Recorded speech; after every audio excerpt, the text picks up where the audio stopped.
저는 동화책 사파가예요. 프리랜서라서 작업은 재택근무로 하고 있어요. 남편은 친구와 함께 컴퓨터 관련 회사를 운영하는데 벌이가 꽤 괜찮은 편이죠. 우리 집엔 저랑 남편 외에 시아버님도 함께 살고 있어요. 사실 아버님과 함께 사는 게 쉬운 일은 아니에요. 아무래도 집안에 어른이 계시다 보니 신경 쓸 게 많거든요. 이런 절 보고 주변에선 대단하다고들 해요. 시아버님 모시는 게 뭐 그리 대단할 일이냐고요? 사실 거기엔 약간의 사정이 있거든요. 가슴 아픈 가정사가요. 저희 아버님은 몸이 안 좋으세요. 거동이 불편하실 정도로요.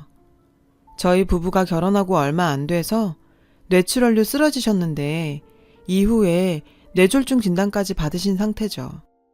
그 후로 거동은 물론 주위 도움 없이는 일상생활도 불가능한 상태예요. 저도 처음부터 몸 아픈 시아버지를 모시고 살 생각은 없었어요. 상황이 그러니 모시게 된 거죠. 제 남편은 사남매 중에 막내로 위로 형 둘과 누나 한 명이 있어요. 남편이 그러는데 자기는 어려서부터 집안의 눈엣 가시였대요. 어머님과 형들 그리고 누나한테요.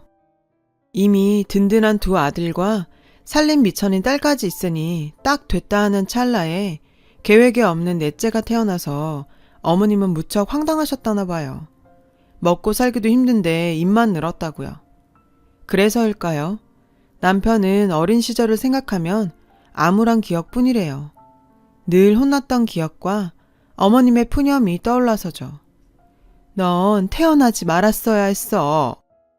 자신을 낳아준 엄마한테 그런 말을 듣고 살았으니 어린 나이에 얼마나 상처가 됐겠어요. 언젠가는 하도 억울해서 악을 쓰고 대들다 죽도록 맞기도 했다더군요. 엄마가 그럴 정도니 형제들은 또 오죽했겠어요. 어린 동생을 보살펴주긴커녕 늘 종부리듯 했다더라고요. 그런 남편에게 유일한 버팀목은 아버님이셨죠. 당시 시부모님은 주말 부부셨는데 아버님 일터가 지방에 있어서 그랬대요. 금요일 밤에 오셔서 일요일 저녁에 다시 내려가셨는데 그래서 남편은 늘 금요일 밤을 손꼽아 기다렸다더군요. 아버님은 자식들을 차별하진 않았지만 유독 막내인 남편을 특히 아끼셨대요. 볼 때마다 안아주고 놀아주실 정도로요. 그러니 남편이 아버님을 좋아하지 않을 수가 없었겠죠. 아마도 어머님이 남편을 못마땅해 하는 걸 알고 계셔서 더 그러셨는지도 모르겠어요. 방학이 되면 남편은 아버님을 따라 아버님 숙소에서 지내곤 했대요. 집에 있는 것보다 그 편이 더 좋았다고 하더라고요. 자신을 유일하게 사랑해주는 아버님이 아니었다면 자긴 일찌감치 나쁜 선택을 해서 세상에 없었을지도 모른다고 하더군요. 남편을 살린 건 아버님의 사랑이었어요. 그래서 남편은 아버님을 기쁘게 해드리려고 공부도 열심히 했고 엄마와 형제들의 구박도 꿋꿋이 참고 버텼대요. 그렇게 중학교 3학년이 된 남편은 충격적인 일을 겪게 되었는데 그건 바로 어머님의 외도였죠. 몰래 남자들을 만나고 다니는 걸 남편이 목격한 거예요. 한 번은 아버님이 안 계신 틈을 타 새벽녘에 애인을 안방까지 불러 관계를 갖기도 했다더군요. 사춘기였던 남편은 충격을 받았지만 아버님께 알릴 용기가 나지 않더래요. 혹시라도 부모님이 이혼을 하시면 아버님과 떨어져 살게 될까봐 어린 마음에 두려웠겠죠. 그래서 어머님에 대한 분노를 속으로 삭힐 수밖에 없었고요. 그래서 더욱 공부에 매진했대요. 꼭 성공해서 아버님과 둘이 살려고요. 성적이 좋았던 남편은 대학에 가고 싶었지만 집안 형편을 알기에 욕심을 부릴 수만은 없었죠. 그렇다고 손 놓고 포기할 수도 없었고요. 그래서 중학교 3학년 때부터 그 나이에 할 수 있는 아르바이트는 다 했다나 봐요. 하지만 중학생 벌이가 오죽했겠어요. 고작 해야 용돈벌이 정도였죠. 그래서 빨리 취직해 돈을 벌어야겠다는 생각에 고1 담임선생님께 상황을 얘기했더니 성적 장학금을 노려보면 어떻겠냐고 조언해 주시더래요. 그렇게 다시 남편은 희망이 생겼고 전보다 열심히 공부에 매진했대요. 게다가 이후로도 담임선생님은 많은 도움을 주셨고 덕분에 남편은 수능 시험에서 고득점을 받을 수 있었죠. 이후 선생님께서는 장학금을 받고 입학할 수 있는 학교까지 알아봐 주셨대요. 그 덕분에 남편은 원하던 대학에 들어갈 수 있었고요. 하지만 남편의 합격 소식에 기뻐한 건 가족 중 아버님 뿐이셨대요. 심지어 형들과 누나는 남편이 대학에 합격한 사실조차 몰랐다네요. 다들 살기 바빠서 그랬을 거라고는 하는데 아무리 그래도 그렇지 가족끼리 너무한 거 아닌가요? 암튼 대학에 들어간 남편은 친구 덕분에 자취를 하게 됐고 덕분에 집을 나을 수 있었죠. 정확히 말하면 더부살이였어요. 잘 사는 친구가 자기 자취방 한 켠을 공짜로 내준 거였으니까요. 그렇게 남편의 대학 생활은 시작됐고 1학년 가을 우리 부부는 만나게 되었어요. 우리가 같은 학교를 다닌 건 아니고요. 제가 친구들과 남편의 학교 축제에 놀러 갔다가 만난 거였죠. 남편의 동아리 친구가 제 친구와 사귀고 있었거든요. 일종의 가지치기였죠. 남편은 제게 먼저 호감을 드러냈고 저도 선한 인상의 남편이 싫지 않았어요. 무엇보다 대화가 잘 통했거든요. 막차 시간에 몰려 얘기 중에 헤어져야 했는데 남편이 연락처를 묻더라고요. 메모지에 적어 건넸는데 며칠 뒤 남편이 제게 전화를 했더라고요. 이후로 우리 몇 번 더 만나다가 얼마 후 사귀게 되었어요. 남편은 학교 수업에 아르바이트까지 눈코 뜰 새 없이 바쁜 와중에도 늘 저를 챙겼죠. 그렇게 성실하고 착한 남편이 전 믿음직스러워서 좋았고요. 그러다 남편이 군에 입대를 하게 됐고 우린 장거리 연애를 하게 됐어요. 한 번은 음식을 싸들고 면회를 갔는데 글쎄 남편의 얼굴에서 광이 나지 뭐예요. 어떻게 된 거냐고 물었더니 난생 처음 눈치 안 보고 삼시세끼 꼬박꼬박 먹고 사니까 마음이 그렇게 편할 수가 없네. 나 이러다 말뚝박고 싶어지면 어쩌지? 그땐 그저 우스갯소리로만 들었는데 나중에 남편이 살아온 얘기를 들어보니 그때 남편 심정이 이해가 가더라고요. 오죽 사는 게 힘겨웠으면 그랬을까 했죠. 그렇게 연병장의 시계는 돌아갔고 남편은 제대를 했어요. 그 사이 저는 출판사에 취직을 했고요. 복학을 한 남편은 다시 예전처럼 알바와 학업을 병행하며 바쁜 생활을 이어갔죠. 그러던 어느 날 졸업을 한 학기 남기고 친구와 창업을 하겠다고 하더라고요. 게다가 사업에 전념하기 위해 자퇴까지 하고서요. 당연히 전 반대를 했죠. 사업이 잘 된다는 보장도 없는데 덜컥 자퇴를 해버리면 나중에 취직도 힘들 테니까요. 하지만 남편은 확신에 차 있었고 결국 제 만류에도 불구하고 학교에 자퇴서를 내버렸어요. 우린 그때 엄청 싸우고 한 달 가까이 냉전 상태로 보냈었죠. 그런데 창업 준비로 고군분투하는 남편을 보니 언제까지고 토라져 있을 수만은 없더라고요. 적어도 나만큼은 힘이 되어주자 싶어 먼저 손을 내밀고 화해를 했죠.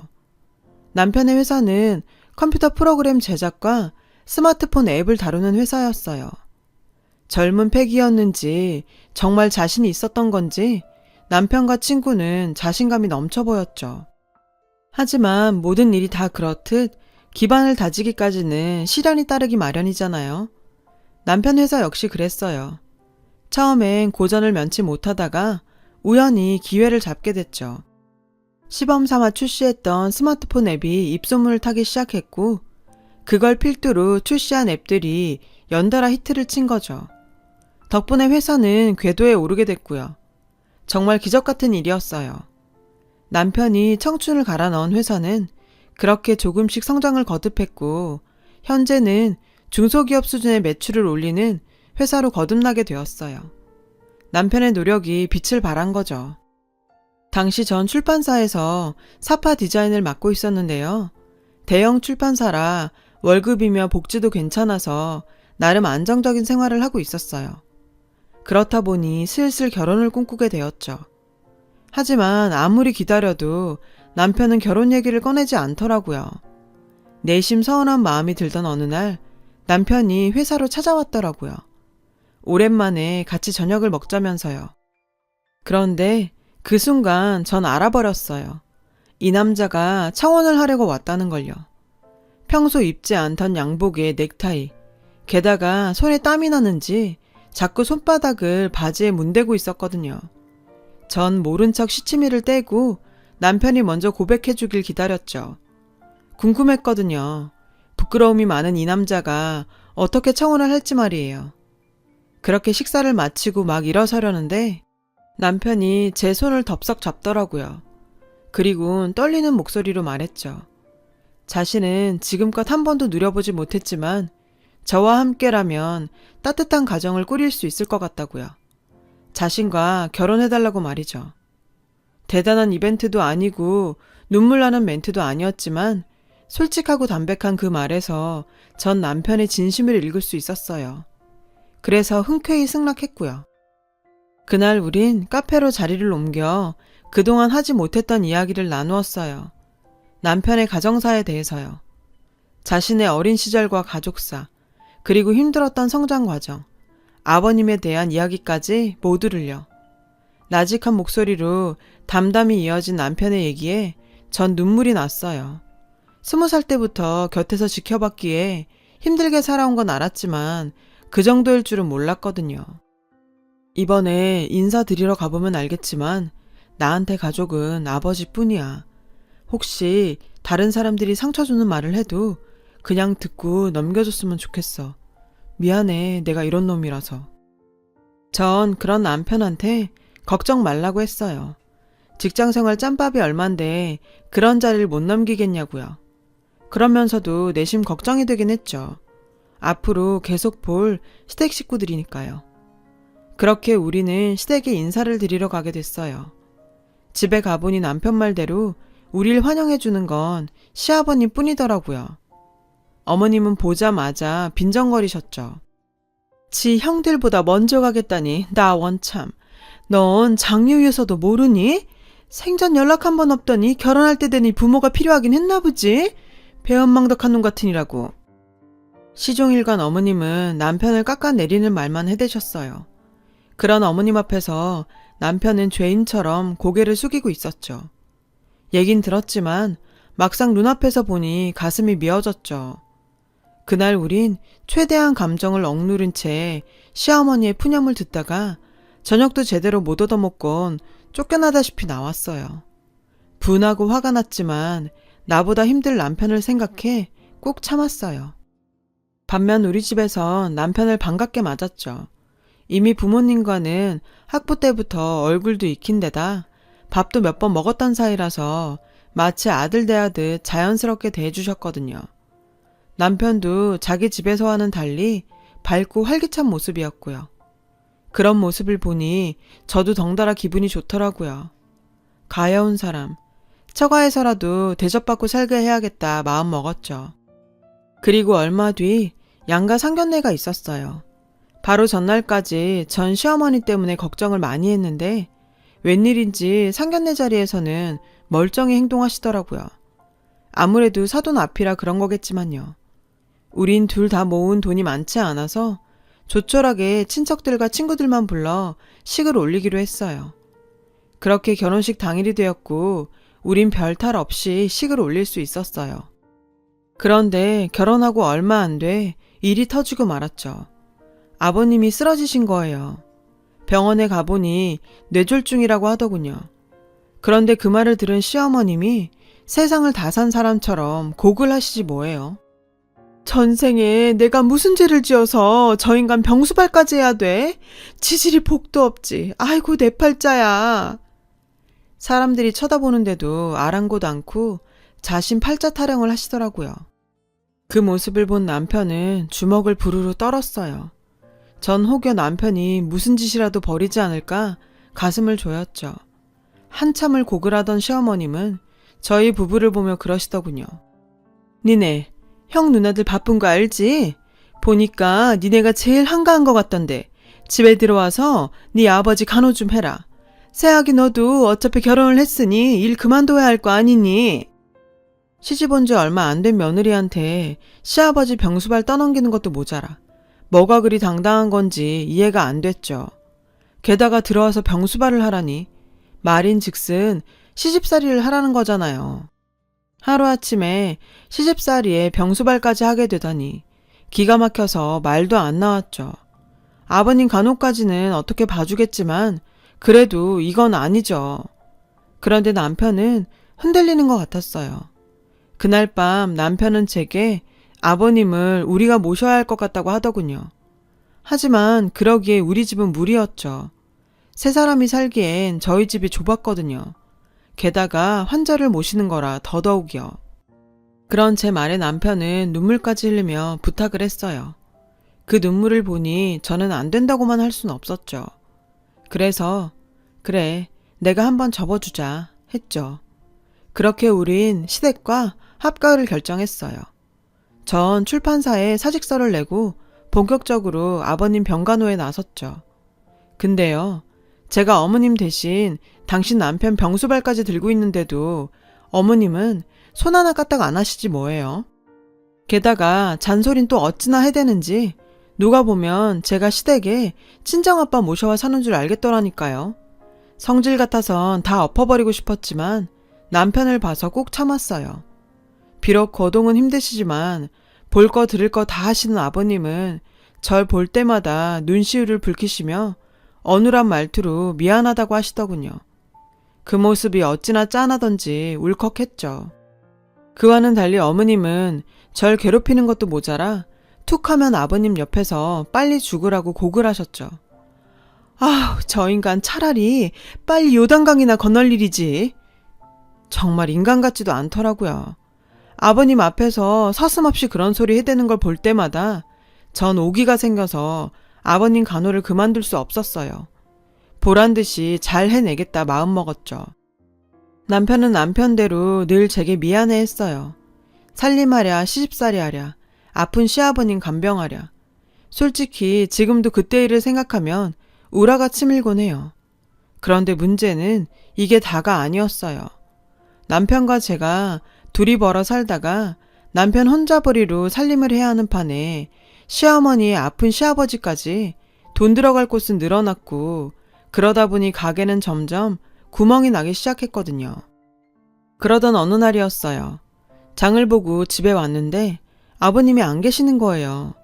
거동도 불편하신 분이 혼자 밖에 나가셨을 리도 없고 그래서 어머님께 달려가 아버님 행방을 물었죠. 그런데 글쎄 요양원 갔어. 이러시지 뭐예요. 저는 갑자기 무슨 요양원이냐고 되물었지만 어머님은 엉뚱한 소리만 해댔죠. 내가 네 고생 덜어준 거야. 고마운 줄이나 알아. 내가 아는 지인이 운영하는 요양원이 있는데 거기서 받아주겠다고 하길래 보냈다. 돈 걱정은 말아라. 내가 낼 테니. 기가 막혔어요. 아니, 그런 일을 가족과 상의도 없이 도둑장가 가듯 치러요. 저는 당장 남편한테 전화해서 이 사실을 알렸어요. 그랬더니 남편이 한 걸음에 달려왔더라고요. 남편은 어머님한테 가서 아버님이 어디 계신지 당장 말하라고 다그쳤죠. 그런데 소용없었어요. 아무리 어르고 달래도 입을 꾹 다물고는 말을 안 하시더라고요. 그리고 얼마 뒤 저는 남편이 말했던 대로 어머님의 외도를 목격하게 되었어요. 집에 남자를 들이신 거죠. 도대체 어디서 남자들을 그렇게 데려오는지 정말 한심해서 말도 안 나오더라고요. 밤마다 안방에서 새어나오는 그 더러운 소리에 정말 토할 것 같았어요. 전 그때 난생 처음 사리를 느꼈다니까요. 도저히 참을 수 없어서 남편을 잡고 분가하자고 난리를 쳤죠. 남편도 그러고 싶어 보였지만 그간 보증금을 야금야금 헐어먹은 탓에 당장 직구할 돈이 없어서 참을 수밖에 없었어요. 그렇게 1년가량이 흘렀어요. 남편은 그 사이 전국 요양원을 다 뒤졌죠. 그런데도 아버님의 행방은 찾을 수 없었어요. 그러던 어느 날이었어요. 상황이 급반전되는 일이 벌어진 거예요. 그날은 주말이라 어머님과 남편 모두 집에 있었거든요. 그때 초인종 소리가 들렸어요. 나가보니 대문 앞에 아버님 연배의 어르신이 서 계시지 뭐예요. 혹시 집안 어른인가 싶어 남편을 불러서 아는 분이냐고 물었죠. 모른다더라고요. 그런데 내가 혹시 윤수냐? 제 남편 이름을 물으시더라고요. 남편이 그렇다고 했더니 대뜸 저한테 그럼 그쪽이 수연이겠구나, 윤수처. 제 이름까지 아시더라고요. 제가 맞다고 했더니 어르신은 제 손을 덥석 잡으시고는 울기 시작하셨어요. 그 소리에 안에서 어머님이 나오셨죠. 그런데 어르신이 어머님을 보더니 갑자기 돌변해선 어머님 머리채를 휘어잡지 뭐예요. 어머님은 머리가 잡힌 채 나 죽는다고 고래고래 소리를 치셨죠. 남편은 간신히 어르신을 떼어놓았어요. 어르신은 여전히 화가 안 풀리시는지 씩씩대며 그러시더군요. 망할 것, 멀쩡한 지 남편을 버리고 어디 뻔뻔하게 얼굴을 디밀어. 천벌받을 년 같으니라고. 어르신은 어머님을 향해 욕설을 내뱉으시곤 남편 손을 잡아 끄셨어요. 윤수야, 가자. 네 아버지 찾으러. 어르신의 말에 남편은 동요하기 시작했죠. 그리곤 뭐에 홀린 사람처럼 차키를 들고 나와 어르신과 저를 태웠어요. 그런 남편을 보고 어머님은 콧방귀를 뀌며 그러시더군요. 저 미친 영감탱이가 퍽이나 알겠다. 남편은 그러거나 말거나 차에 시동을 걸었어요. 전 일단 자초지종부터 듣고 움직여도 움직이자 했지만 남편은 아버님 얘기에 눈이 뒤집혀서 막무가내였죠. 남편은 어르신이 건넨 주소를 향해 차를 몰았어요. 솔직히 전 반신반의했고요. 그런데 달리는 차 안에서 어르신이 그러시는 거예요. 아버님과 어르신은 수십 년 전 군대에서 만난 선후인 관계라고요. 군대에서 괴롭힘을 당하던 어르신은 이러고 사느니 차라리 죽자 결심을 했고 보초를 서던 중 죽을 결심을 했었대요. 그때 어르신의 총구를 막아선 게 아버님이셨죠. 아버님이 그러셨대요. 저런 버러지 같은 것들 때문에 왜 내가 죽어야 하느냐고.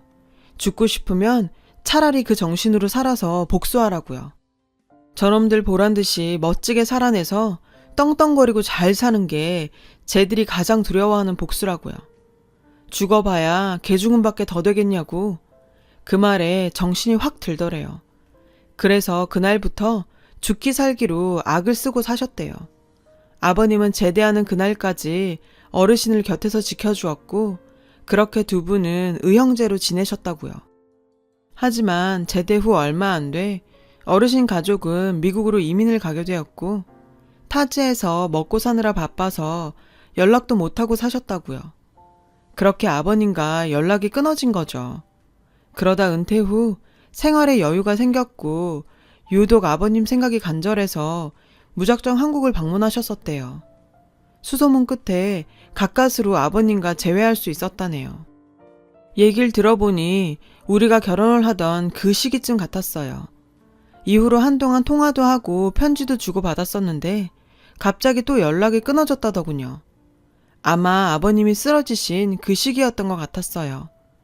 그런데 얼마 전 아버님한테 편지 한 통이 도착했고 편지를 보곤 한국으로 바로 들어오셨다더군요. 지금 찾아가는 주소지가 바로 편지에 적힌 주소였대요. 편지엔 삐뚤빼뚤한 글씨로 빼곡히 차 있었는데 그 내용을 읽고는 도저히 참을 수가 없었다고 하시더군요. 편지의 내용은 대략 이러했어요.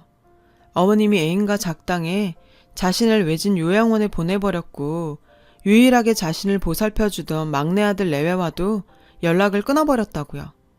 이 편지를 받거든 막내 아들 내외를 찾아가 자신이 있는 곳으로 와달라고 부탁 좀 해달라고요. 그 편지는 요양원에 봉사활동을 하러 온 학생한테 부탁해서 어렵게 보내셨던 모양이었어요. 어르신은 집으로 전화를 할까 편지를 쓸까 고민을 하시다가 혹시라도 어머님이 받고 먼저 손을 쓰지 않을까 걱정이 돼서 직접 오셨다더군요. 전말을 전해들은 남편은 갓길에 차를 세우고 한참을 울었어요. 전 그런 남편을 달래주다 저도 같이 울음을 터뜨렸죠. 정말 어머님은 인간도 아니었어요. 우린 산길을 한참 달려 숲속의 외진 요양원을 찾을 수 있었고 그곳에 아버님이 계시다는 걸 알 수 있었어요. 하지만 병원 측에선 환자를 내어줄 수 없다고 하더라고요. 보호자인 어머님 동의 없이는 절대 안 된다고요. 할 수 없이 우린 경찰을 불렀어요. 그리고 어르신이 받았던 아버님 편지를 보여주고 내막을 설명했죠. 그렇게 우여곡절 끝에 우린 아버님을 만날 수 있었어요. 휠체어를 타고 나오시는 아버님을 보자 남편은 달려가 와라 끌어안고 아이처럼 엉엉 울었죠. 아버님도 그렇고요. 그 모습에 그 자리에 있던 사람들 모두 펑펑 눈물을 흘렸죠. 아버님은 그 사이 상태가 많이 나아지신 것 같았어요. 어떻게든 살아나가기 위해 재활훈련을 열심히 하셨대요. 그 길로 우린 아버님을 서울에 있는 요양병원에 모셨어요. 그리고 어르신의 도움을 받아 변호사를 선임했죠. 사악한 시어머니를 고소하려고요. 변호사와 상담을 해보니 노인 방치와 학대 등으로 고소할 수 있다고 했어요. 아무래도 남편은 자신의 어머니를 고소하는 게 쉽지 않은 것 같았지만 결국 고소하기로 마음을 굳혔어요. 저 역시 남편 뜻을 따르기로 했고요. 하지만 한 집에 살면서 어머님을 고소한다는 게 내심 찝찝하긴 했어요. 지금까지도 그랬지만 앞으론 더더욱 집이 지옥처럼 느껴질 게 뻔했으니까요. 그렇다고 당장 나가 살 집도 없어서 걱정을 하고 있었는데 뜻밖에도 어르신께서 자신의 명의로 된 아파트를 내주시겠다는 거예요. 어차피 본인은 미국에 살고 있어서 관리하기도 힘들다면서요. 마침 비어있으니 들어가 살라더군요. 저희가 돈을 모아 독립할 수 있을 때까지 무료로 쓰라고요. 하지만 남편과 전 선뜻 그러겠다고 할 수 없었죠. 그렇잖아요. 서울 시내 아파트가 한두 푼도 아니고 전셋값만 해도 수억인데 우리 부부가 난감한 표정으로 말이 없자 어르신이 한 가지 조건을 거셨어요. 대신 아버님을 모시는 게 조건이라고요. 안방에 환자 병상이랑 필요한 의료품을 넣어줄 테니 성심성의껏 아버님을 잘 모시라고 하셨죠. 아버님은 자신의 생명의 은인이니 이 정도는 해드려야 자신도 마음이 놓이시겠다고요. 어르신의 설득 끝에 우린 그러기로 했어요. 그렇게 우리는 아파트로 이사를 했어요. 아버님도 함께요. 얼마 뒤 어머님이 남편한테 전화를 했더군요. 고소당한 사실을 알게 된 거죠. 게다가 어머님을 통해 알게 된 사실이 하나 더 있는데요. 글쎄 아버님이요. 어머님한테 이혼을 요구하셨다지 뭐예요. 게다가 어머님의 상간남들 모두에게 간통에 대한 위자료까지 청구하셨고요. 어머님이 살고 있는 집도 부동산에 내놓으셨더라고요. 어머님은 하루아침에 거짓골이 났다고 남편한테 아버님 마음 좀 돌려달라 사정을 했다는 거예요. 당연히 남편은 거절했죠. 그런데 더 웃긴 사실이 뭔지 아세요? 아버님이 상간남들한테 위자료를 청구했다는 소식을 듣곤 남편 형제들이 쪼르르 저희 집으로 몰려왔지 뭐예요. 평생 한번 챙기지도 않더니 양갱이며 화과자까지 사와서는 아버님한테 그 돈 받으면 좀 나눠주십사 부탁을 하더라고요. 사업이 어렵다는 둥, 애들 교육비가 부족하다는 둥 갖가지 이유를 대면서요. 그 모습에 아버님은 힘겹게 말씀하셨죠. 똥바가지를 퍼붓기 전에 이 집에서 썩 나가라고요. 그랬더니 다들 본색을 드러내곤 돈 내놓으라고 난리 굿을 피우더라고요. 참다 못해 제가 경찰에 신고했어요. 정말 인간들이 하나같이 어쩜 그렇게 어머님을 쏙 빼다 박았는지 피는 못 속이겠더라고요. 참, 얼마 전에 어머님 고소건에 대한 판결이 났어요. 노인 학대죄가 적용되긴 했는데 형은 몇 개월 안 나왔더라고요. 하지만 남편은 그나마도 마음이 편치 않은 것 같았어요. 당연하죠. 자기 어머니인데. 그리고 전 앞서 말씀드린 대로 전에 거래하던 협력업체로부터 하청을 받아 프리랜서 동화 사파가로 일하고 있어요. 재택근무로 하는 거라 아버님 간병을 하면서 진행하고 있죠. 솔직히 살림하랴 일하랴 간병하랴 힘들긴 한데요. 그래도 우리나라 복지 정책이 잘 돼 있어서 기관에서 간병 도우미도 보내주셔서 그나마 덕 좀 보고 살고 있어요. 그렇게 파란만장한 남편의 가정사는 이렇게 전화위복으로 끝을 맺었어요. 이번 일을 보며 그런 생각이 들더라고요. 무심코 행했던 선행 하나가 큰 복이 되어 돌아올 수 있다고요. 그래서 저도 아버님 잘 모시고 착하게 살려고요. 착하고 성실한 남편 내조도 잘 하고요. 그럼 언젠가 저도 복 좀 받겠죠? 여러분, 사연 댓글에 응원과 현명한 조언 부탁드려요. 좋아요와 구독은 저에게 큰 힘이 됩니다. 오늘도 좋은 일 가득하세요.